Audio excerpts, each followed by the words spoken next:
Bueno, a ver, normalmente cuando hablamos de un colapso, nos imaginamos algo supervisual, ¿verdad? Algo muy evidente, como, no sé, la estructura de un edificio. Claro, sí, algo físico y tangible. Exacto. Si los cimientos fallan, pues ves las grietas en la pared maestra, ves cómo caen los cascotes al suelo y simplemente lo señalas y dices, pues mira, ahí está, eso se ha roto, hay que salir de aquí corriendo. Ya, nos reconforta muchísimo lo que podemos ver, tocar y categorizar de inmediato. O sea, es muy fácil huir de un edificio en ruinas porque el peligro es obvio. Ujú, totalmente. Pero cuando damos un paso atrás y analizamos la estructura de nuestra sociedad actual, de repente resulta que esas grietas se vuelven completamente invisibles. O sea, fíjate, vivimos en la era de la hipercomunicación. Supuestamente estamos en la cima tecnológica de la llamada aldea global y, sin embargo, la sensación generalizada de desconexión, de alienación, es, no sé, más profunda que nunca. Es un paisaje que, sinceramente, resulta muy turbio. Es un paisaje desolador, sí. Y esto es exactamente lo que desmenuza el documento en el que vamos a hacer nuestra inmersión de hoy. Un texto verdaderamente fascinante y denso llamado Metapocatástasis de civilización de Flavio Cocho Gil. Un título que, a ver, ya de por sí es un rompecabezas. Desde luego que lo es. O sea, desgranemos esto. Meta significa ir más allá. Y apocatástasis es el acto de, digamos, volver a unir lo que está roto, lo que está en pedazos. Y nuestra misión en este análisis a fondo es comprender por qué narices este autor sostiene que vivimos en una civilización que no es que esté fallando, es que está fracturada y es directamente psicópata. Ujú. Y ojo, fíjate que la premisa central no es que el sistema tenga, yo qué sé, fallos puntuales o errores de gestión. El texto plantea un diagnóstico durísimo. Define nuestra civilización desde una perspectiva casi clínica. Ya, ya. Y lo interesante es que no se queda en la típica queja superficial de, oh, el mundo va mal. Examina la raíz histórica y cultural de estos problemas y reparte críticas feroces hacia absolutamente todas las direcciones. Es decir, señala la crueldad y la alienación del capitalismo moderno con la misma dureza con la que disecciona las purgas y el autoritarismo del socialismo histórico. Sí, pone ejemplos concretos como cuando se aplastó la primavera de Praga. Exactamente. No hay bando político que se libre de este análisis. Y esto es importante dejarlo clarísimo para quienes nos escuchan. Nuestro papel aquí es exponer las ideas de este documento con total imparcialidad. No tomamos partido por ninguna ideología, porque el propio autor argumenta que el problema es previo a la política. Es un problema estructural del comportamiento humano. Claro, es que es un fallo de diseño base. Y para entender dónde empieza exactamente esa fractura, el texto sitúa el origen de todo en un lugar que a menudo pues pasamos por alto por completo, que es el lenguaje. La idea principal aquí es que la democracia real, la convivencia pura, muere en el momento exacto en el que el lenguaje se pervierte, mediante eufemismos, mediante demagogia. A mí, al leerlo, esto me sugirió una analogía muy clara. A ver, cuéntame. Pues que el lenguaje es básicamente como el sistema operativo de una sociedad. O sea, si el código fuente está lleno de virus, que en este caso serían los eufemismos y las mentiras, todo el sistema colapsa y la realidad misma se vuelve incomprensible. Dejas de entender el mundo. Es una analogía perfecta, porque si lo piensas un poco, el lenguaje no es una característica genética con la que nacemos, como el color de los ojos.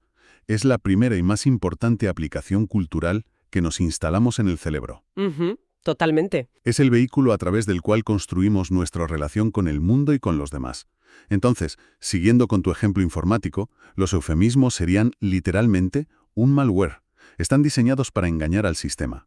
Cuando el texto habla de llamar, entre comillas, desarrollo, a lo que en la práctica es una miseria continua para millones de personas, Ya, qué fuerte es eso. o cuando se etiqueta, fíjate, afinar acuerdos al hecho literal de vender los propios principios por dinero, lo que se está haciendo es alterar el código fuente. Se hace para que la sociedad no lance un error de sistema ante el fondo es éticamente inaceptable. Claro, es que le cambias el nombre a la carpeta y parece que el virus no está ahí, pero sigue corrompiendo el disco duro. Hay un concepto dentro de esta parte que me parece de traca, que es lo que el autor llama el culto a la ley del carpintero. Ajá, el clavo que sobresale. Exacto. Dar un martillazo al clavo que sobresale. O sea, es una forma muy poética, pero a la vez terrorífica de describir cómo reprimimos sistemáticamente a quien piensa diferente, a todo aquel que cuestiona el código, pero lo hacemos siempre bajo el disfraz del orden público o del bien común. Ya, se disfraza de virtud. Y esta manipulación llega a un punto de saturación absoluto con lo que el texto denomina el culto a la verdad intrascendente. Uf, madre mía, esto es tan vital hoy en día, o sea, me parece el pan nuestro de cada día. Lo es, y consiste básicamente en ahogar la información verdaderamente importante bombardeando a la población con trivialidades absolutas y constantes. Es el mecanismo mediante el cual se consigue que miles de personas lloren desconsoladamente por, no sé, la extinción de unos pingüinos en la otra punta del mundo, Ujú. mientras simultáneamente ignoran por completo a la persona que está durmiendo en un cajero automático en su propia calle. Es una anestesia emocional de manual. Si la verdad pierde su peso específico, ese sistema operativo social del que hablabas, pues colapsa. Claro, se bloquea. Por eso, para que exista una verdadera cohesión democrática, el autor subraya que la comunicación debe recuperar ciertas virtudes innegociables. Y ojo, no vale solamente con no mentir. Exacto. No mentir se queda cortísimo. El texto plantea que la honestidad real es muchísimo más exigente. De las 5 virtudes que menciona, hay una que me parece un dardo envenenado espectacular, que es la pertinencia. Esa es clave. Es que es brutal. Es decir, que una verdad dicha cuando ya es demasiado tarde, cuando el daño está hecho y ya no se puede actuar sobre la situación, pues en el fondo es una mentira disfrazada de transparencia.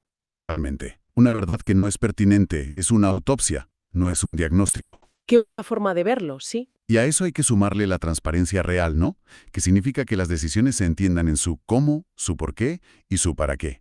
O sea, si camuflamos los motivos reales de una decisión, ya sea pública en la política o privada en una empresa, el respeto mutuo desaparece por el sumidero. Sí, sí, y justo aquí es donde el análisis da un salto vertiginoso, porque si el lenguaje, que al final es la herramienta con la que pensamos y razonamos, está roto, La mente humana también se rompe. inevitablemente se fractura, exacto.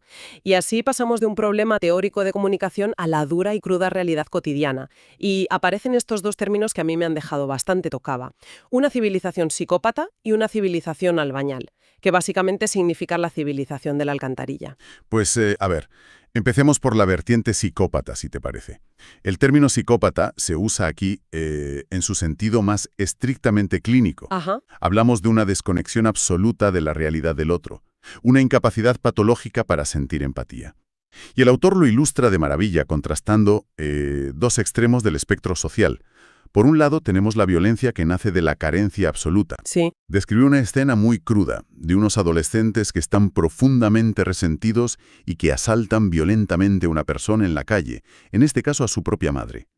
Y conecta esa rabia con el trauma inicial de un niño que llora a gritos en unos grandes almacenes porque no tiene dinero para comprar los juguetes que el propio sistema le está diciendo que necesita para ser feliz y ser alguien. O sea, esa sería la violencia desde abajo, desde la exclusión. Exacto. Pero luego rápidamente nos lleva a la violencia aséptica desde arriba. Describe a un alto ejecutivo, alguien inmensamente rico, que está agonizando en su lecho de muerte. Y a su alrededor, fíjate, no hay afecto real. Nada, ni una gota. Cero. Solo hay supuestos amigos y familiares orbitando alrededor de la cama, casi como buitres, esperando a que el hombre deje de respirar para lanzarse sobre la herencia. Ambos escenarios, aunque parezcan diametralmente opuestos por la clase social, son en realidad el síntoma de una misma psicopatía colectiva. Son personalidades hechas pedazos, desconectadas de su entorno, viviendo en un egoísmo extremo donde el otro es única y exclusivamente un medio para conseguir un fin. Ya. Pero, a ver, parémonos aquí un segundo. Porque, claro, diagnosticar a un individuo en una consulta psiquiátrica es una cosa. Ujú. Pero diagnosticar a millones de personas a la vez. O sea, ¿cómo ocurre esto a nivel psicológico a gran escala? ¿Cómo nos contagiamos todos? Pues ocurre a través de una disonancia cognitiva masiva, que es generada por nuestro propio sistema de valores. En esta civilización que hemos montado, el sentido de la vida se ha reducido casi de forma ridícula a 3 verbos: ser, tener y poder. ¿Vale? Y el gran engaño, la gran trampa, es que los hemos fusionado los 3 en uno solo. La gente cree firmemente que para ser alguien en la vida necesita tener cosas, lo cual supuestamente le otorga poder sobre los demás. Claro, o sea, si mi identidad entera depende de la marca de mi coche, de dónde vivo o de mi puesto de trabajo, pues estoy vendida. Estás condenada, sí, porque el sistema jerárquico requiere matemáticamente que siempre haya alguien por encima de ti y muchísimos por debajo. Si tu valía personal, si tu autoestima se mide constantemente por la comparación material con el vecino, vives en un estado de frustración permanente y agotador. O sea, es lo que el texto llama, con muchísima razón, un purgatorio en la tierra. Nunca, jamás va a ser suficiente. ¡Qué horror! Y la verdad es que ese purgatorio del tener, pues nos lleva directamente a la otra cara de la moneda que mencionábamos, que es la civilización albañal, la de la alcantarilla. Porque si la identidad de toda la población se basa en adquirir cosas, el sistema tiene que producir a un ritmo frenético, esquizofrénico, y para ello tiene que desechar a la misma velocidad. Y tanto. Hay una anécdota preciosa en el texto que ilustra esto súper bien. Habla de una vieja cámara de cine alemana, una Bauer. Es una máquina espectacular, ¿eh? De estas que estaban fabricadas con un nivel de ingeniería meticuloso, pensado literalmente para durar 100 años o más. Y el caso es que funciona a la perfección. Sí, la mecánica está intacta. Intacta. Pero hoy en día esa cámara es inservible. Se considera chatarra obsoleta simplemente porque no encaja en la velocidad y el formato del consumo moderno. O sea, es la metáfora perfecta de cómo tiramos a la alcantarilla no solo objetos que son perfectamente útiles, sino montañas y montañas de recursos naturales solo para mantener girando esa rueda loca de la obsolescencia programada. Es una dinámica suicida que nos empuja de cabeza, al colapso ecológico. Pero ojo con esto, que la alcantarilla no es solamente material. Ah, no. No, también es mental. El texto se adentra de forma muy pionera en la alienación digital. Hace una reflexión buenísima sobre cómo Internet, que nos lo vendieron como la herramienta definitiva, la panacea para conectar a la aldea global, en muchos sentidos ha hecho exactamente lo contrario. Está aislando a las personas a unos niveles nunca vistos. Ah, claro, el famoso los juntos, ¿no? Exactamente eso. En lugar de potenciar el contacto humano real y fomentar una conciencia interna, la tecnología muy a menudo sumerge a los individuos en realidades virtuales que están diseñadas al milímetro para el consumismo digital. O sea, nos encierran en burbujas algorítmicas solitarias, donde solo vemos el reflejo de nuestras propias opiniones y nuestros propios sesgos. Lo cual, lógicamente, retroalimenta esa desconexión empática que mencionábamos antes con la psicopatía social. Ya, es como un pez que se muerde la cola. Y la verdad, me encanta como el autor, para lidiar con toda esta densidad tan sociológica y tan heavy, pues recurre de repente a un humor muy corrosivo para clasificar las personalidades que surgen en este entorno de la alcantarilla. Así, la taxonomía de los quesos. Es buenísimo. Habla de la taxonomía del queso. Describe primero al ser Gruyère, que, es esa persona que desde fuera tú la miras y parece tener una estructura moral súper sólida. Pero cuando te acercas un poco y rascas, ves que está llena de agujeros. O sea, es el típico que promete y no cumple, el que busca los atajos éticos en el trabajo o en la vida. Y luego sube la apuesta, que esto es genial, con el ser Roquefort. Telita con el Roquefort. Que es fascinante porque, ya no es solo que este individuo tenga agujeros o vacíos éticos en su comportamiento. Es que las vetas de podredumbre están orgánicamente integradas en toda su personalidad. O sea, es alguien que ya desprende ese olor inconfundible de la corrupción pura. Alguien que ha normalizado el aprovechamiento de los demás hasta el punto de que lo ve como una virtud, como ser espabilado, ser el más listo de la clase. Vale, pues aquí es donde la cosa se pone verdaderamente interesante. Pero fíjate, me toca hacer de abogada del diablo un momento. Adelante, a ver. Porque el texto rastrea el origen de este comportamiento Roquefort y dice que empezó hace unos 7000 años, más o menos, con la revolución agrícola, con los primeros excedentes de grano y la creación de las clases sociales. Pero vamos a ver, ¿no nos estamos engañando un poco a nosotros mismos con esto? ¿En qué sentido? Pues, ¿no es el egoísmo simplemente la ley de la selva? O sea, un instinto de supervivencia puro y duro que llevamos grabado a fuego en el ADN desde siempre. Sinceramente, me cuesta un poco culpar a la invención de la agricultura de que hoy haya gente corrupta en traje y corbata. Es una objeción fundamental, y de hecho es una queja súper común. Es el quid de la cuestión en el eterno debate entre biología y cultura.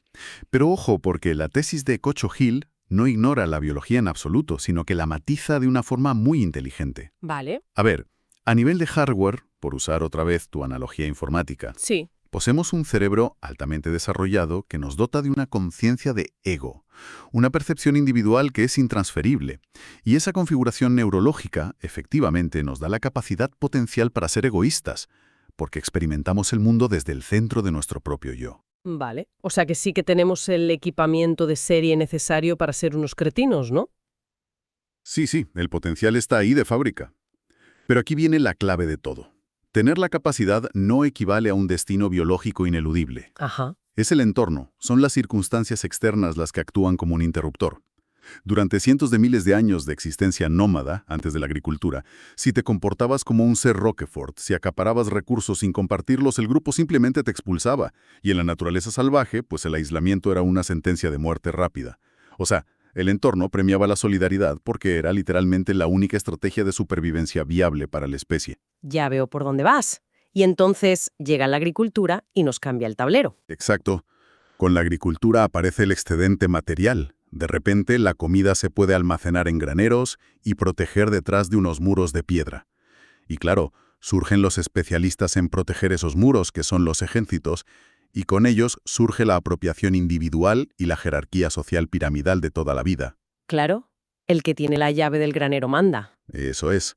Y a partir de ese momento, el sistema no solo permite la conducta egoísta, sino que empieza a premiarla sistemáticamente.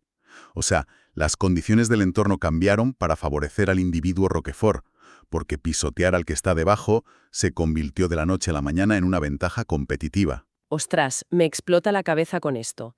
O sea, la conclusión es que no somos egoístas por defecto, sino que llevamos 7 milenios jugando a un juego de mesa donde las propias reglas bonifican al que roba al resto de jugadores. Así de crudo.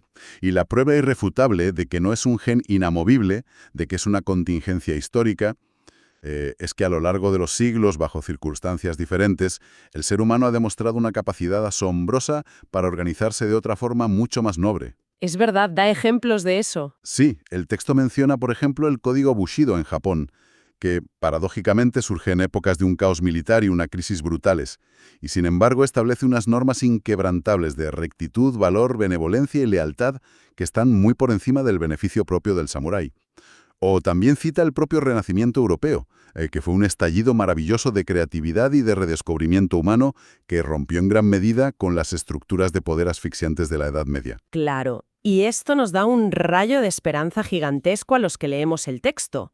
Porque si la violencia sistémica es histórica y cultural, significa que se puede desaprender. Lo cual nos lleva a la gran pregunta.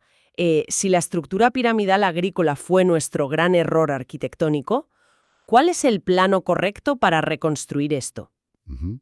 Y la propuesta radical que plantea el autor me parece bellísima. Dice que debemos mirar hacia adentro, usar literalmente el cerebro humano como el modelo organizativo para una nueva civilización.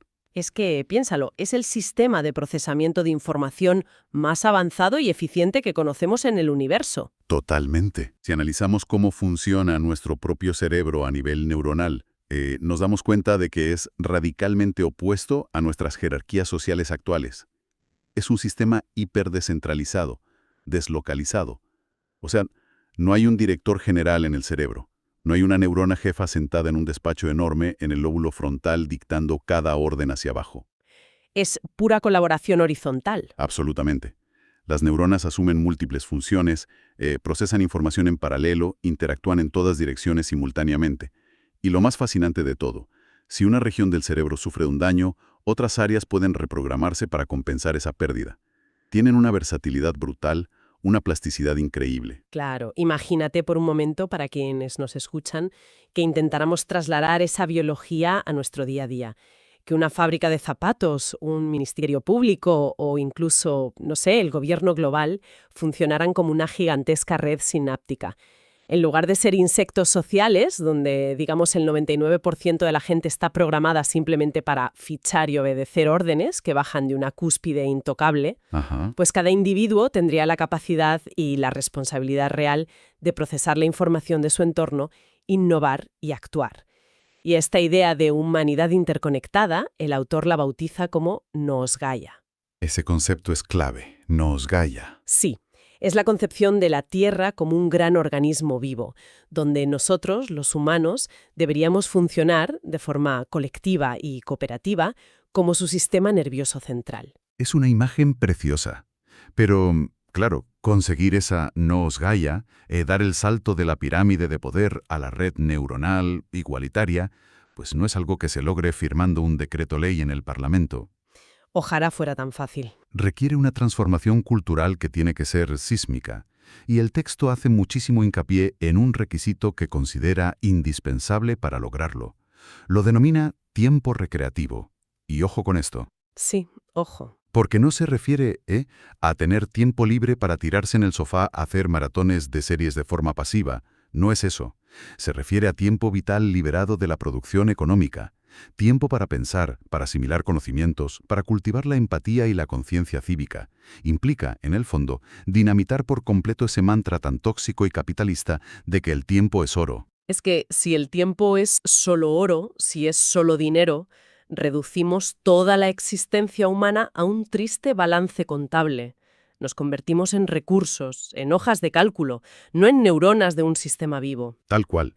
Y esta transformación monumental no se puede delegar en las instituciones educativas clásicas porque, afrontémoslo, en el fondo están diseñadas para reproducir los valores de la pirámide vigente y formar trabajadores obedientes que no hagan muchas preguntas. Sí, para sacar clavos iguales. Exacto. La idea revolucionaria aquí es que la sociedad entera, la calle, el lugar de trabajo, el núcleo familiar, asuma una función educadora continua. Todos estamos enseñando y aprendiendo simultáneamente, en red. Vale. La teoría de la red neuronal y la educación continua suena espectacular sobre el papel, pero vamos a bajarlo a la tierra. O sea, ¿cómo medimos la decencia de una acción humana en el día a día para saber si de verdad estamos construyendo esa red o si seguimos chapoteando en la alcantarilla?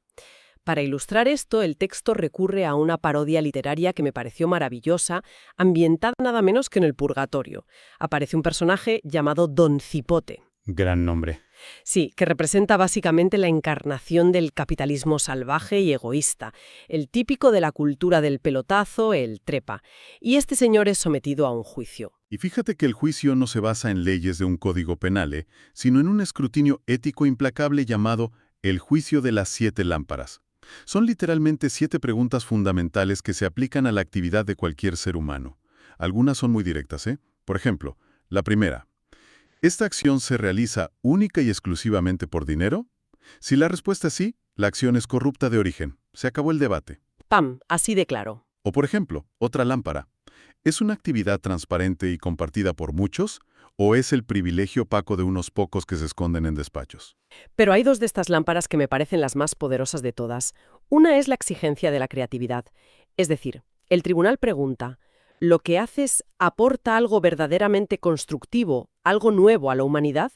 ¿O simplemente extrae valor y repite un patrón automático como un robot? Esa es muy dura para muchos trabajos actuales, ¿sí? Muchísimo. Y luego está la 7ª lámpara, que para mí es el golpe de gracia definitivo. Pregunta, ¿qué siente la persona por dentro al realizar esa acción?